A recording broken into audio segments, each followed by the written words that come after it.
покрай COVID-а имаше риск да загубя бизнес. Извинете, господине, мога ли да задам един бърз въпрос?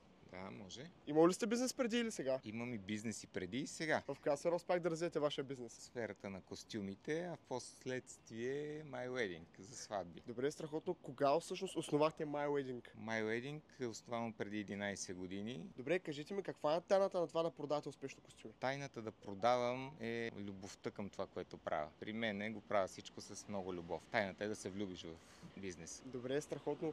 Коя беше най-голямата трудност, която срещнахте, градейки бизнес с костюми? Трудност не мога да кажа, че съм имал кой знае това. По-скоро времето, в което набирах клиенти. Това беше по-тежкото като вариант. След това вече всичко си тръгна само. Кой е най-големият риск, който сте поемали във вашата бизнес кариера? Риск не мога да кажа точно, но може би покрай COVID-а имаше риск да загубя бизнес. 2 години нямаше никакви продажи. Как успях да излезете от тази дупка? Трудно беше, но с помощта на много приятели и с много труд успях. Добре, страхотно. И последно, ако сега можете да се обърнете към младото поколение предприемачи, какъв съвет бихте им дали? Никога да не се отказват и да се влюбват в това, което искат да правят. Добре, благодаря много за отделеното време и съвет.